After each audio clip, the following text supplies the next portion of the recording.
Welcome to the Three Championship Drive podcast, hosted by me, Lance Caporossi. Follow me on X at Lance Caporossi, same way you see it on the screen, and then go to Spotify, Apple, Google, or wherever you listen to podcasts and subscribe to the Three Championship Drive podcast. And then do me a favor, tell a Pistons fan. Monte Morris is set to return. Hallelujah. After missing his first 43 games of the season, he is set to make his regular season debut with the Detroit Pistons. Now, I don't know if that means against the Charlotte Hornets, their upcoming game, or against the Washington Wizards later in the week, which is his former team. I don't know about you guys, but this was the most exciting move Troy Weaver had made all offseason. Trading for Monte Morris singled two things for me. It meant we were no longer, the Killian Hayes era was over in Detroit, and the Detroit Pistons were finally going to turn the corner and start competing for a play-in playoff spot. That's really what I thought when they signed him. I thought, yes, veteran point guard coming in to lead the second unit. He can play with Jaden Ivey. He can play with Cade Cunningham. He could start him in a pinch. He can hit a three. He doesn't turn the ball over. This dude has playoff experience, and he's playing for the home team. I really thought all of that mattered for it to happen. And then when you look at the roster, like the pieces were in place. This is what my thinking was. You're getting a healthy Cade. We're getting year two of Jaden Ivey and Jalen Duren, who made huge strides as rookies. Boyan and Alec Burks were returning with their flamethrowers. Isaiah Stewart was bringing the hustle in more three-point shooting. And then the final piece was Monte Morris bringing the veteran leadership to the second unit that desperately needed. Like, we were done with Corey Joseph in his isolation play. I really thought Monte Morris returning or, being traded for to the Pistons was going to be this huge monumental move. But unfortunately, he's been hurt with a quad injury, and it just hasn't happened. I was so geeked up for this move. I mean, I really was. I think everybody was. I think we all talked about it on social media like this might be one of the best signings in X amount of years. So Monte Morris brings three-point shooting, ball handling, and a veteran voice to a young team. This is a guy that's been a fourth option, a third option, a second option. He has playoff experience. He can play off the ball like he did with Jamal Murray in Denver. You can start him. He can lead a team like he did with Washington. Not saying they had a tremendous success, but he performed. This guy has done it on every level and in every position imaginable in the NBA. It's going to be huge. If you want to see the Pistons win 15 games this year, it's going to depend on a veteran like Monte Morris stepping up and playing his role. That he's another NBA player on a roster that lacks NBA players. That's how big of a deal this is, at least in my opinion. I don't know how anybody else feels, but I feel like his return from injury, with the way the Pistons have been playing and with Cade Cunningham returning, they're finally going to be healthy. I really do think they're going to get more wins. And it really does depend on Monte Morris just because, we don't have a guard like him on this team, and we haven't had a guard like Monte Morris. Again, who can start, come off the bench, and fulfill a role that needs to be fulfilled. This is huge for Pistons fans and for Detroit. It's huge, believe me. So Adrian Griffin was fired earlier, but Monty Williams still has a job. You might be asking yourself, how can that be possible? The Bucks were second in the Eastern Conference with a 30-13 record, and the Pistons went on a 28-game losing streak. The difference comes down to team expectations and goals. The Pistons are not judged the same as the Bucks. One team has championship aspirations, the other is playing not to be named the worst team of all time. The Pistons don't have a star like Giannis that can demand change in the middle of the season.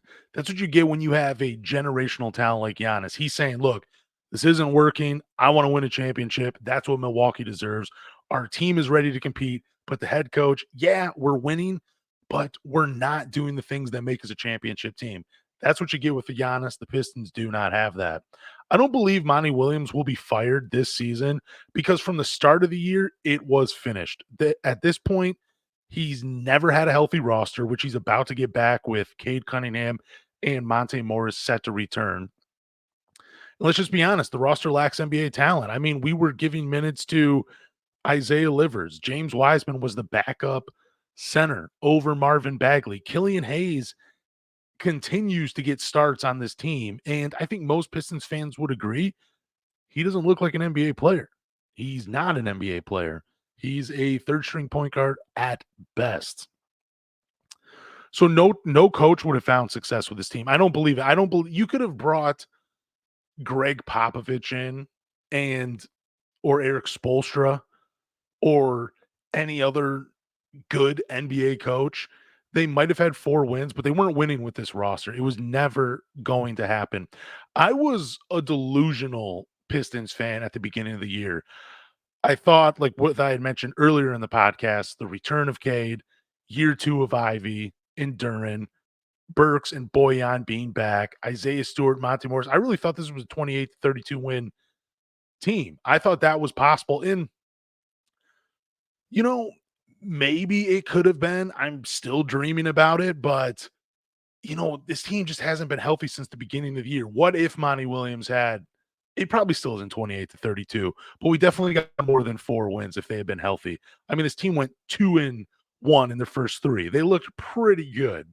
Let's just be honest. But for the rest of the season, this is what I want to see from Monty Williams. This will restore my faith in him. I want to see him get creative with lineups. And I know I've talked about that a few times on this podcast already, but I want to see him get creative with lineups. I want to continue to see Danilo Gallinari and Mike Muscala get minutes. I want to see a SAR with the second unit with spacing. I want to see him with Monte Morris. I want to see him with Burks. I want to see him with Gallinari and Muscala. You can even throw Isaiah Stewart in the second unit, and I'm okay with it. He provides punch in the middle, rim protection, and a little bit of three-point shooting at the 5 spot. Or you get it with Mike Muscala. It doesn't matter, but that's the kind of creative lineups I want to see with Asar. I want to see him bench Killian Hayes. Like, this era needs to be over. I don't care if you're a Pistons fan that really still has faith in him or not. That's cool. I'm delusional about a few things as well. You can be a delusional about Killian Hayes. It's not a big deal. That is fine. But to me, the era needs to be over. It was a fun experiment. It hasn't worked out well. For some reason, the Pistons, they're terrible at drafting and developing French players. It just happens. Look at Sekou Demboya. It just the way they are. I don't know why, but that is just the way the Pistons are. If you're a French player and you're on the Pistons big board, dude, good luck. Good luck. You want to go to San Antonio. That's where you want to go. They know how to deal with the French guys, and that's fine with me. I want to see him bring Isaiah Stewart off the bench. That's also part of the creative second lineups. I mean, look, he came off the bench against Milwaukee. He had 19 points, 8 rebounds, I believe a steal or 2 and 5 blocks. He had one of the best games of his season. There's just something about bringing a high energy, skilled player off the bench like Isaiah Stewart. Like, there's just something about it. It just works. You can start with Duran, and then you can bring Isaiah, and then you don't have to play James Wiseman. And then you can pair him with, you can still play him with Jalen Duran, or you can play him with Gallinari or Mike Muscala. Like, you have options bringing him off the bench.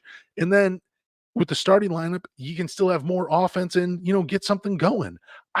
That's what I want to see for Monty Williams. I mean, I don't think he's bringing a championship to Detroit anytime soon. I don't know which coach would, but I do want to give him a fair shot with a healthy roster. And I want a few more organizational meetings where they finally sit him down and just say, look, Killian Hayes is done. You need to bring Isaiah Stewart off the bench, and you need to play Marcus Sasser a few more minutes and just get him some playing time. That's what we need to see from him. That is what the organization needs to do with Monty Williams. But if I'm being truthful, dude, I don't see this guy making it to year 3 as the head coach of the Detroit Pistons unless they make drastic changes. The only thing I will say, and this is how I will end it, the dude needs a fair shot with an NBA roster to see what he can do. And that's what he's going to get hopefully this offseason. So Bobby Marks put together a trade for the Detroit Pistons. He would send Alec Burks and Monte Morris to the Golden State Warriors for Andrew Wiggins in a 2028 second round pick from Atlanta. Now, this feels like way too much for Andrew Wiggins right now. I know that Andrew Wiggins is a better player than what he has shown this season, but he seems to be really disinterested in playing basketball right now. And I doubt playing in Detroit reignites that fire. I mean, let's just be honest. It's a 4-win team. I don't think any player, even if they've been an all-star, which was a little bit iffy to say the least, wants to come to Detroit and just say, you know what, this is the perfect situation. Let me find myself.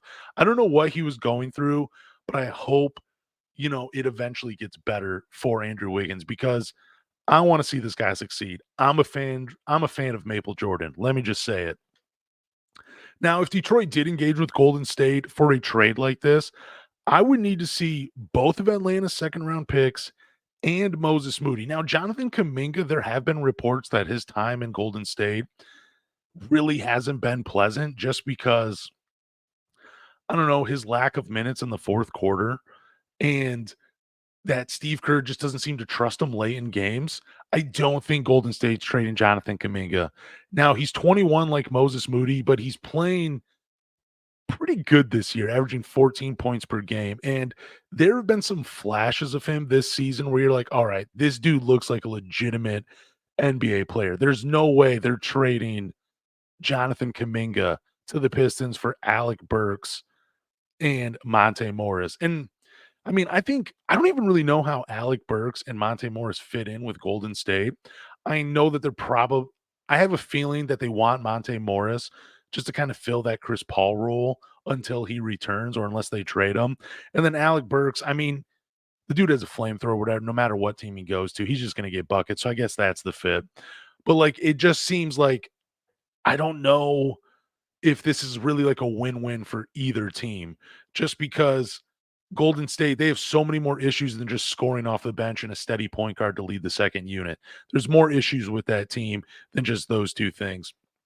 Now, again, if I am engaged with Golden State, I would need, like I said, the 2 second round picks, which is 2026 and 2028. They're both unprotected from Atlanta. And I would need Moses Moody. I like Moses Moody because he is a bigger athletic guard at 6'6". This is a guy that you could play along with Jaden Ivey and Cade Cunningham on the floor. He's a career 36% three-point shooter, shoots around 42% from the field, I want to say. Oh, 48 this year, 47% for his career.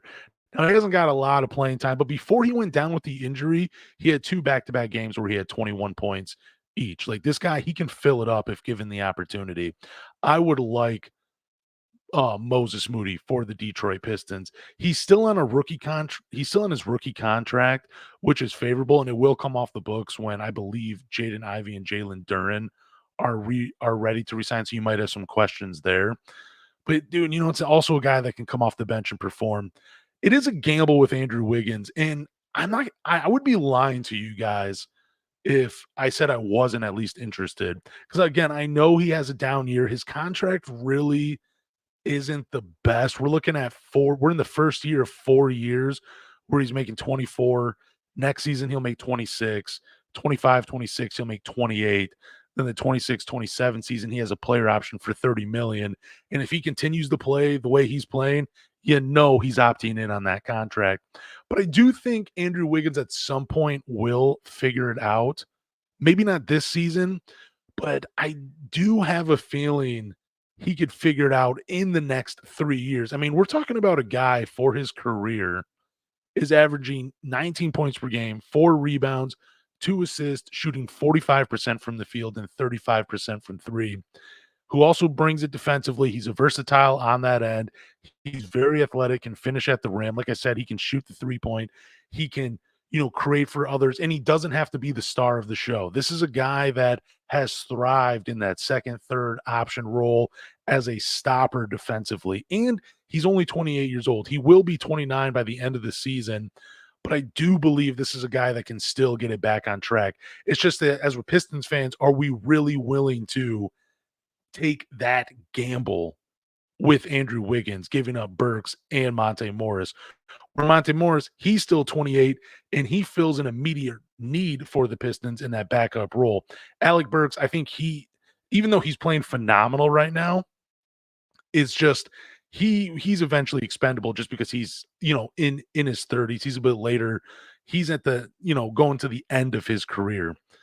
It's just a trade like I don't know. I don't lean towards yes and I don't lean towards no because I am still a fan of Andrew Wiggins, but if it's just Andrew Wiggins and a second round pick, I feel like there are better trades for the Pistons to unload Alec Burks and Monte Morris.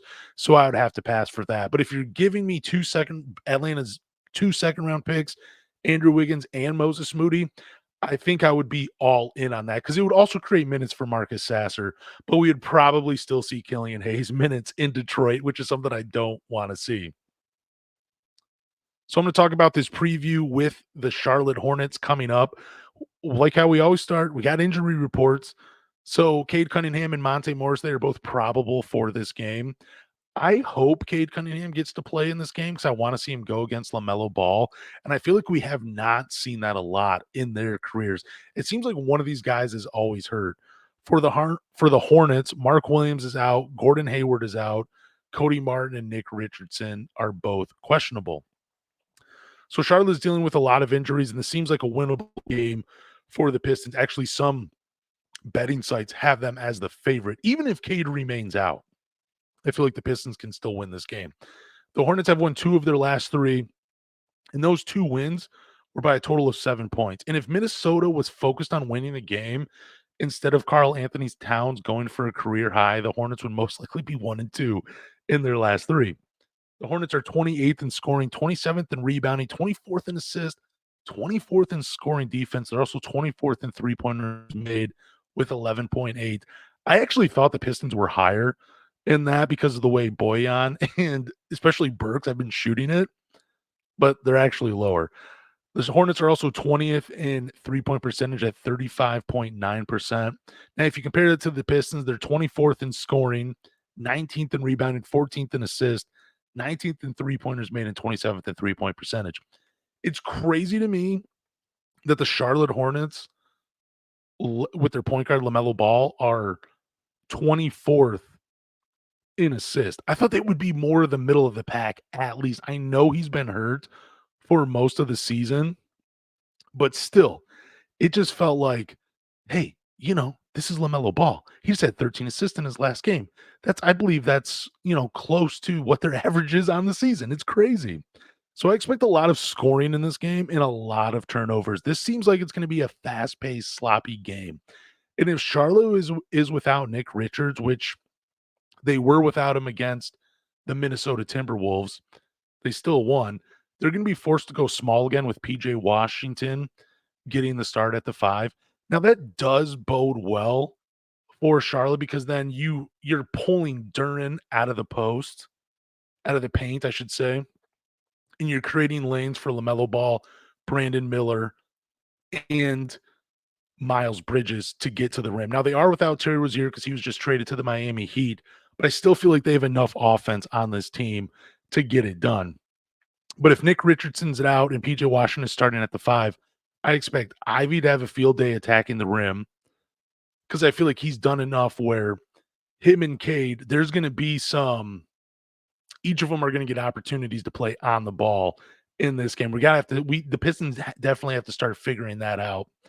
Duren should feast in the paint because they got nobody that can defend his thunderous dunks. Isaiah Stewart should have fun out muscling guys below the rim.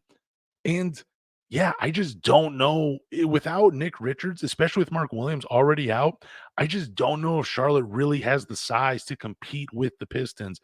And then not to mention Mike Muscala and Danilo Gallinari. You might even see some James Wiseman minutes because he'll be the biggest guy on the floor. Who knows? So the last time these two teams met was October 27th of this season. And this was actually the Pistons' first win of the year. They beat the Hornets 111-99. That was a fun game. This is when I thought like the season was just going to be huge for the Pistons. I really thought we are looking at something, special this year. Asar Thompson had 13 rebounds in this game with 6 assists, 1 block, and 6 points. Remember how crazy we were going for Asar Thompson? Isaiah Stewart had 15 and 7 with 1 assist and 1 block. Jalen Duren had 14 and 17 rebounds. Cade Cunningham had 12 points and 6 assists. And Killian Hayes was still getting starts. Jaden Ivey came off the bench with 18, and Alec Burks had 24. This was before the drought that he had. I believe, yeah, LaMelo Ball played in this game. He had 29 and 9, 1 rebound and 1 assist short of a triple double, but they still lost. Now, if I'm going to look at the gambling odds for this game. And, I got to give the gambling odds, dude, the betting odds for you guys. So the over under is set at 235 and a half. I'm taking the over in this game. I think both teams score well over 120. There's going to be almost no defense played in this game. There's going to be shots that are blocked. There's going to be steals. There's going to be turnovers, but there's not going to be much defense played in this game. I'm going to go ahead and say that even the Pistons are favored in this game. They're favorites by 2. I do think this is a winnable game for the Pistons. I think they win. Man, I can't believe I'm going to say this. I think they win by at least 5 in this game. 5 or more from the Pistons. Over under is set at 235. I know I'm kind of dodging that right now. I'm going to take the over. I think the Pistons score. I'm going to go ahead and say the Pistons score at least 127, especially if Cade and Monte Morris are back in this game. And I'm going to go ahead and say, even without Terry Rozier, the Charlotte Hornets score at least 122. That's my final for this game. So 127 to 122. Pistons win. Pistons win by 2. Both, and they cover the, and I'm taking the over on the total at 235 and a half, and it's going to be a fun game. Thank you guys for listening to the Pistons Talk podcast. I do appreciate that. Do me a favor, go to Google, Apple, Spotify, or wherever you listen to podcasts and subscribe. After you subscribe, leave a review, drop a rating, vote in our polls, but more importantly, tell a Pistons fan